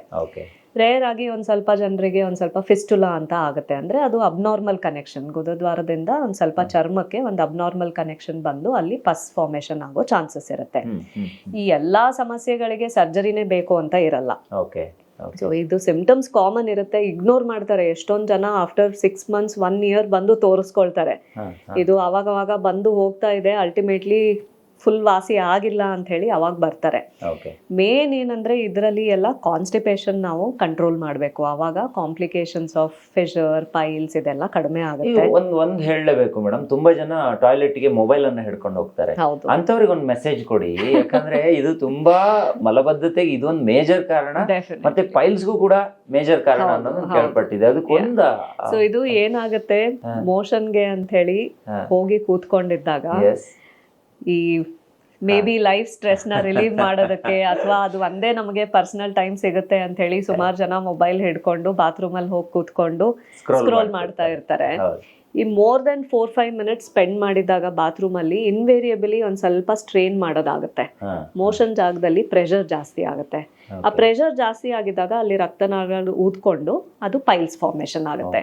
ಸೊ ಈ ತರ ಹ್ಯಾಬಿಟ್ಸ್ ಇದ್ದಾಗ ಸ್ವಲ್ಪ ಪೈಲ್ಸ್ ಫಾರ್ಮೇಶನ್ ಜಾಸ್ತಿ ಆಗೋ ಚಾನ್ಸಸ್ ಇರುತ್ತೆ. So one has to take care of this. 5 minutesಗೂ ಕಡಿಮೆ ಮೋಷನ್ ಜಾಗ, ಐ ಮೀನ್ ಟಾಯ್ಲೆಟ್ಗೆ ಅಂತ ಹೇಳಿ 5 minutesಗೂ ಕಡಿಮೆ ಹೋಗಿ, ತುಂಬಾ ಸ್ಟ್ರೈನ್ ಮಾಡಕ್ ಹೋಗ್ಬೇಡಿ. ಮೋಷನ್ ಸೆನ್ಸೇಷನ್ ಬಂದಾಗ ಮಾತ್ರ ಹೋಗಿ, ಅನ್ನೆಸೆಸರಿಲಿ ತುಂಬಾ ಜಾಸ್ತಿ ಟೈಮು ಸ್ಪೆಂಡ್ ಮಾಡಕ್ ಹೋಗ್ಬೇಡಿ. ಖಂಡಿತ ಮೇಡಮ್. ಈ ಮಹಿಳೆಯರಿಗೆ ಒಂದು ಸಿಂಪ್ಟಮ್ಸ್ ಅಂತ ಇದ್ರೆ, ಈ ಗ್ಯಾಸ್ಟ್ರಿಕ್ ವಿಭಾಗಕ್ಕೆ ಏನಾದ್ರೂ ಒಂದು ಸಿಂಪ್ಟಮ್ಸ್ ಅಂತ ಇದ್ರೆ ಅದನ್ನ ಹೇಳಬಹುದಾ ನಮ್ಮ ಕಾರ್ಯಕ್ರಮದಲ್ಲಿ? ಇಂಥದ್ದು ಈ ತರ ಸಿಂಪ್ಟಮ್ಸ್ ಇದ್ರೆ ನೀವು ಒಂದ್ಸಲ ಆದ್ರೂ ಗ್ಯಾಸ್ಟ್ರಿಕ್ ಡಾಕ್ಟರ್ನ ಭೇಟಿ ಆಗಿ ಅಂತ, ಆ ಥರದ್ದು ಏನಾದ್ರು ಸಿಂಪ್ಟಮ್ಸ್ ಇರುತ್ತೆ? ಸೊ ಸುಮಾರು ಜನರಿಗೆ ಒಂದು ಮಲಬದ್ಧತೆ ತುಂಬಾ ಕಾಮನ್ ಆಗಿರುತ್ತೆ. ತುಂಬಾ ಜನ ಏನೋ ಒಂದು ಮೆಡಿಸಿನ್ ತಗೊಂಡು, ಏನೋ ಒಂದು ಸಿರಪ್ ತಗೊಂಡು ಇಗ್ನೋರ್ ಮಾಡ್ತಾ ಇರ್ತಾರೆ. ಸೊ ಮಲಬದ್ಧತೆ ಮೋರ್ ದೆನ್ 2 to 4 weeks ನಿಮ್ಗೆ ಮೆಡಿಸಿನ್ಸ್ ಬೇಕಾಗ್ತಿದೆ, ಈವನ್ ಅವಾಗ ಇತ್ತು ಅಂತ ಹೇಳಂದ್ರು they have to come and visit the gastroenterologist. Motion ನಲ್ಲಿ ಬ್ಲೀಡಿಂಗ್ ಹೋದ್ರೆ ಎಲ್ಲಾ ಬ್ಲೀಡಿಂಗು ಪೈಲ್ಸ್ ಅಲ್ಲ, ಅದು ಒಳಗಡೆ ಬೇರೆ ಇನ್ನೇನೋ ತೊಂದರೆ ಇರೋ ಚಾನ್ಸಸ್ ಇರುತ್ತೆ. ಪಾಲಿಪ್ಸ್ ಇರ್ಬೋದು, ಡೈವರ್ಟಿಕ್ಯುಲಾ ಇರ್ಬೋದು, ಕ್ಯಾನ್ಸರಸ್ ಗ್ರೋತ್ಸು ಇರ್ಬೋದು ಸಮಟೈಮ್ಸ್. ಸೊ ಎಲ್ಲಾ ಬ್ಲೀಡಿಂಗು ಪೈಲ್ಸ್ ಅಲ್ಲ. So please get examine for that. ಆಮೇಲೆ ಅವಾಗ ಸುಮಾರು ಜನರಿಗೆ ಹೊಟ್ಟೆ ಉಬ್ರ, ಹೊಟ್ಟೆ ನೋವು ಅಥವಾ ಬೇದಿ ಆಗೋದು, ಈ ತರ ಎಲ್ಲ ಆಗುತ್ತೆ. ಸೊ ಅದನ್ನು ತುಂಬಾ ಜನ ಇಗ್ನೋರ್ ಮಾಡ್ತಾರೆ. ಸೊ ಅದನ್ನ ಇಗ್ನೋರ್ ಮಾಡಬಾರ್ದು. ಎನಿ ಗ್ಯಾಸ್ಟ್ರಿಕ್ ಸಿಂಪ್ಟಮ್, ಎದೆ ಉರಿ ಆಗ್ಲಿ, ಹೊಟ್ಟೆ ಉರಿ ಆಗ್ಲಿ, ಹೊಟ್ಟೆ ಉಬ್ರ ಆಗ್ಲಿ, ಮಲಬದ್ಧತೆ ಆಗ್ಲಿ, ಲೂಸ್ ಮೋಷನ್ ಆಗ್ಲಿ, ಏನೇ ಆಗ್ಲಿ, ಈವನ್ ಬ್ಲಡ್ ಇನ್ ಸ್ಟೂಲ್ಸ್ ಆಗ್ಲಿ, ಅಥವಾ ಅವಾಗ ವಾಮಿಟಿಂಗ್ ಆಗೋದು, ಇದೆಲ್ಲ ಗ್ಯಾಸ್ಟ್ರಿಕ್ ಸಿಂಪ್ಟಮ್. ಅವಾಗ ತೇಕ್ ಬರೋದು ಅಥವಾ ಗ್ಯಾಸ್ ಜಾಸ್ತಿ ಹೋಗೋದು, ಇದೆಲ್ಲ ಗ್ಯಾಸ್ಟ್ರಿಕ್ ಸಿಂಪ್ಟಮ್ಸ್ ಏನೆ. Any symptom more than 2 to 4 weeks ಇದ್ದಾಗ ಒಂದ್ಸತಿ ನಿಮ್ಮ ಗ್ಯಾಸ್ಟ್ರೋಎಂಟ್ರಾಲಜಿಸ್ಟ್ ನ ಕನ್ಸಲ್ಟ್ ಮಾಡೋದು ತುಂಬಾ ಇಂಪಾರ್ಟೆಂಟ್ ಆಗುತ್ತೆ. ವುಮೆನ್ ಹೆಲ್ತ್ ಬಗ್ಗೆ ನಮ್ಮ ಇವತ್ತಿನ ವಿಡಿಯೋದಲ್ಲಿ ಒಂದು ಫೈನಲ್ ಮೆಸೇಜ್ ಆಗಿ ಏನಾದರೂ ಕೊಡೋಕೆ ಇಷ್ಟಪಡ್ತೀರಾ ಮೇಡಮ್? ಏನಾದರೂ ಕೊಡಬಹುದಾ ನೀವು? Yes. So mainly what I would like to tell women is ಜಾಸ್ತಿ ಮುಜುಗರ ಪಟ್ಕೊಂಡು ಯಾರಿಗೂ ಏನು ಹೇಳ್ಕೊಳ್ದೇನೆ ಅಥವಾ ಫ್ಯಾಮಿಲಿ ಮೇಲೆ ಸ್ಟ್ರೇನ್ ಆಗುತ್ತೆ, ಫ್ಯಾಮಿಲಿಗೆ ಯಾಕೆ ಡಿಸ್ಟರ್ಬ್ ಮಾಡಬೇಕು ಅಂಥೇಳಿ ನಿಮ್ಮ ಹೆಲ್ತ್ ಸಮಸ್ಯೆಗಳನ್ನು ಇಗ್ನೋರ್ ಮಾಡೋಕ್ಕೆ ಹೋಗಬೇಡಿ. Even your health is very important. ತುಂಬ ಸಿಮ್ಟಮ್ಸು ಅರ್ಲಿ ಪ್ರೆಸೆಂಟ್ ಮಾಡಿದ್ದಾಗ, ಅರ್ಲಿ ಡಿಟೆಕ್ಷನ್ ಆಗಿದ್ದಾಗ ಕಾಯಿಲೆಗಳು ಟ್ರೀಟ್ ಮಾಡ್ಬೋದು, ಅದನ್ನು ಕ್ಯೂರ್ ಮಾಡ್ಬೋದು. ತುಂಬ ಜಾಸ್ತಿ ದಿವಸ ಇಗ್ನೋರ್ ಮಾಡಿದ್ದಾಗ ಅದು ಏನೋ ಒಂದು ಮೇಜರ್ ಕಾಯಿಲೆ ಆಯಿತು ಅಂತ ಹೇಳಂದರೆ ಅದನ್ನು ಟ್ರೀಟ್ಮೆಂಟ್ ತಗೊಳ್ಳೋದಕ್ಕೇ ತುಂಬ ಟೈಮ್ ಬೇಕಾಗ್ಬಿಡುತ್ತೆ. So we are here to take care of you. All gastroenterologist will be able to help you out. So ಮುಜುಗರ ಪಟ್ಕೊಳ್ದೇನೆ please visit your doctor. Yes madam, yes, ನಿಜವಾಗ್ಲೂ ಖುಷಿ ಆಯಿತು. ಸೊ ನಾನು ಇವತ್ತು ಮುಂಜಾನೆ ಇಲ್ಲಿಗೆ ಯಾಕೆ ಬಂದಿದ್ದೀನಿ ಅಂತ ಹೇಳಿದ್ರೆ, ಎಲ್ಲರನ್ನೂ ಭೇಟಿ ಆಗಬೇಕು, ಎಲ್ಲ ಡಾಕ್ಟರ್ಸ್ಗಳನ್ನು ಮಾತಾಡಿಸ್ಬೇಕು ಅಂತ. ಬಹುಶಃ ನನಗೆ ಇವತ್ತು ಯಾರೆಲ್ಲ ಸಿಗ್ತಾರೆ ನಾನು ಎಲ್ಲರನ್ನೂ ಮಾತಾಡಿಸ್ತೀನಿ. ಸ್ಪೆಷಲಿ ಬೆಳಿಗ್ಗೆ ಬಂದಾಗಿಂದ ನಾನು ನೋಡ್ತಾ ಇದ್ದೀನಿ ತುಂಬ ಜನ ಬಂದಿದ್ದಾರೆ, ಹೊರಗಡೆ ಕೂಡ ನಿಮಗೆ ಕಾಯ್ತಾ ಇದ್ದಾರೆ. ಸೊ ಅಂಥದ್ರಲ್ಲೂ ನಮಗೊಂದು ಫ್ರೀ ಟೈಮನ್ನು ನೀವು ಕೊಟ್ಟರಿ. ಬಹುಶಃ ಹೆಗ್ಗದ್ದೆ ಸ್ಟುಡಿಯೋದ ಎಲ್ಲ ವೀಕ್ಷಕರ ಪರವಾಗಿ ನಿಮಗೆ ನಾವು ಧನ್ಯವಾದವನ್ನು ಹೇಳೋಕ್ಕೆ ಇಷ್ಟಪಡ್ತೀವಿ. ಈ ಒಂದು ಹಾಸ್ಪಿಟಲ್ನ ಕಾಂಟ್ಯಾಕ್ಟ್ ನಂಬರನ್ನು ನಾನು ಕೊಟ್ಟಿರ್ತೀನಿ ಮೇಡಮ್. ಡಿಸ್ಕ್ರಿಪ್ಷನ್ ಬಾಕ್ಸಲ್ಲೂ ಕೂಡ ಕಂಪ್ಲೀಟ್ ಆದ ಡೀಟೇಲ್ಸ್ ಇರುತ್ತೆ. ಸೊ ಯಾರಾದರೂ ಡಾಕ್ಟರ್ ಹೇಳಿರುವಂಥ ಯಾವುದೇ ಲಕ್ಷಣದಿಂದ ಬಳಲ್ತಾ ಇದ್ರೂ ಕೂಡ ನೀವು ಒಂದ್ಸಲ ಇಲ್ಲಿಗೆ ಬನ್ನಿ, ನೇರವಾಗಿ ಇಲ್ಲಿಗೆ ಬಂದರೆ ಬಹುಶಃ ನಿಮ್ಗೆ ಎಂಥ ಸಮಸ್ಯೆ ಇದ್ರೂ ಅದನ್ನ ಕ್ಲಿಯರ್ ಮಾಡ್ಕೊಂಡು ಹೋಗೋಕ್ಕೆ ಸಾಧ್ಯ ಇದೆ. ಮೇಡಮ್, ಇವತ್ತಿನ ಕಾರ್ಯಕ್ರಮದಲ್ಲಿ ನೀವು ಭಾಗವಹಿಸಿ ಇಷ್ಟೆಲ್ಲ ಮಾಹಿತಿಯನ್ನು ಕೊಟ್ಟಿರೋದಕ್ಕೆ ಹೆಗ್ಗದ್ದೆ. Thank you sir, thank you so much. Thank you. ನೋಡಿದ್ರಲ್ಲ ವೀಕ್ಷಕರೇ, ಇದು ಇವತ್ತಿನ ವಿಶೇಷ. ಇಲ್ಲಿಯ contact number, address, Google map, location link ಎಲ್ಲವೂ ಕೂಡ ಡಿಸ್ಕ್ರಿಪ್ಷನ್ ಬಾಕ್ಸಲ್ಲಿ ಇರುತ್ತೆ. ಯಾವುದನ್ನು ಕೂಡ ನೆಗ್ಲೆಕ್ಟ್ ಮಾಡಬೇಡಿ. ಸೊ ಇವತ್ತು ಸಣ್ಣದಾಗಿರುವಂಥ ಲಕ್ಷಣ ಮುಂದೆ ದೊಡ್ಡದಾಗಬಹುದು. ಸೊ ಇಡೀ ಎಂಟೈರ್ ನಮ್ಮ ಬಾಡಿಯ ಹೆಲ್ತ್ ಸ್ಟ್ರಕ್ಚರನ್ನೇ ಹಾಳು ಮಾಡಬಹುದು. ಅದಕ್ಕೆ ಆಸ್ಪದ ಕೊಡೋದು ಬೇಡ ಅಂತ ಹೇಳ್ತಾ, ಈ ಮಾಹಿತಿ ನಿಮಗೆ ಇಷ್ಟ ಆದರೆ ಇದನ್ನು ಅನೇಕ ಜನರಿಗೆ ತಲುಪಿಸಿ ಅಂತ ಹೇಳ್ತಾ ಇವತ್ತಿನ ಕಾರ್ಯಕ್ರಮ ಮುಗ್ತಾ ಇದ್ದೀನಿ.